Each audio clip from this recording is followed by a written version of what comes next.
এখানে এডিস মশার লার্ভা দেখতে পাচ্ছি, এখানে গরুর মলমূত্র দেখা যাচ্ছে, গোবর দেখা যাচ্ছে, সেগুলো এসে পানিতে মিশছে এবং তারা সেখানে সেই পানিতে কিন্তু ছানা ধৌত করছে। এটা মূলত একটা টয়লেটের পানির পাইপ, জঘন্য অবস্থায় এখানে আছে। এখানে প্রচুর পরিমাণে ডেঙ্গু মশার উৎপাদন হয়ে গেছে। আপনারা, আমি ক্যামেরায় সঠিকভাবে আসলে বিষয়টা দেখা যাচ্ছে কি না আমি সঠিকভাবে বোঝাতে পারছি কি না। এই পাশের এই ডোবাটিতে আসলে হাঁসগুলো এখানে গোসল করতেছে এবং এইখান থেকেই একজন কারিগর কিন্তু ছানা ধুচ্ছে, ছানা তৈরি করছে। আসলে অস্বাস্থ্যকর পরিবেশের একটি সর্বশেষ সীমায় আসলে তারা পৌঁছে গেছে। মানুষের স্বাস্থ্য ঝুঁকি নিয়ে আসলে তারা এমন একটা পরিবেশ পরিস্থিতি এখানে তৈরি করছে যেটি আসলে অত্যন্ত বিব্রতকর। নাম কি আপনার? মে ভাই, নাম কি আপনার? কি নাম? পান খাইতেছেন নাকি? হ্যাঁ, তাইলে তো কথা কয় একটু কষ্ট না। এই যে কারখানার মালিকের নাম কি? গোপাল।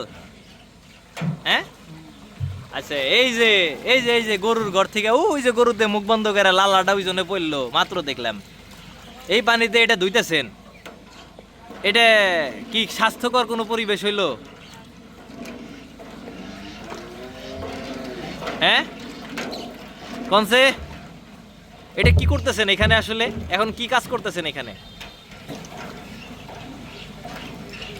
দর্শক, যেটি দেখছিলেন আসলে আমরা ওনাকে বিভিন্ন ধরনের প্রশ্ন করেছিলাম, অত্যন্ত আন্তরিকতার সাথে প্রশ্ন করেছিলাম, কিন্তু আসলে গণমাধ্যম কর্মীদের ক্যামেরা দেখে ওনারা আসলে কথা বলা যেন ভুলেই গেছেন, এমন একটা পরিস্থিতি এখানে তৈরি হয়েছে। আপনাদেরকে আরেকটা বিষয় একটু সরাসরি দেখাই। এইখানে প্রচুর পরিমাণে এডিস মশার লার্ভা, এখানে সরাসরি দেখাচ্ছে এডিস মশার লার্ভা এখানে দেখা যাচ্ছে। এই লার্ভাগুলোই এই যে পানির সাথে ভেসে, এই যে দেখেন এডিস মশার লার্ভা পানির সাথে ভেসে এখানে এই যে এখানে মিশে এই পানিতে এই ছানাতে এসে যুক্ত হচ্ছে। উনি কিন্তু আবার এখানে পা ধুচ্ছেন। এই পানিটায় কিছুক্ষণ আগে এটা সম্পূর্ণ ভর্তি ছিল, যে পানিটা এই ডোবার অংশের সাথে সরাসরি সংযুক্ত ছিল। আপনাদেরকে সরাসরি দেখাচ্ছিলাম মানিকগঞ্জের সাটুরিয়া উপজেলার একটি ছানার কারখানার দৃশ্য। দর্শক, মানিকগঞ্জের সাটুরিয়ার দরগ্রাম এলাকার একটি ছানার ফ্যাক্টরি থেকে আপনাদেরকে এতক্ষণ নানা অব্যবস্থাপনা, অস্বাস্থ্যকর পরিবেশের সরেজমিন একটা তথ্য আপনাদেরকে দেখাচ্ছিলাম। এখানে মানুষের স্বাস্থ্য ঝুঁকি রয়েছে এলাকার পরিবেশগত ঝুঁকিও, যেটা এখানে এখন পর্যন্ত সরেজমিন যেটা চলছে। আমি আপনার সহকর্মীকে একটু অনুরোধ করব, পানির পাইপ এখানে চলছে, এই পানিটাই এখান দিয়ে ময়লাগুলো ধুয়ে নিয়ে এই ডোবায় গিয়ে জমছে এবং সেখান থেকে আসলে এখানে আর একটা ক্যানাল যুক্ত করা হয়েছে, যেখানে আসলে একজন ব্যক্তি ছানা ধুচ্ছেন এবং আমরা তার সাথে কথা বলেছি।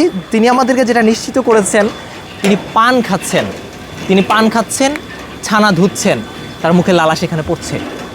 এখানে হাঁস পানি খাচ্ছে, এডিস মশার লার্ভা এখানে আছে এবং তারা কোনো ধরনের সেফটি নীতিমালা পালন না করেই এখান থেকে আসলে পানি নিচ্ছেন, এখানেই থালা বাসন ধুচ্ছেন, পা ধুচ্ছেন এবং সেই পানিটাই পরবর্তীতে ছানায় গিয়ে জমছে।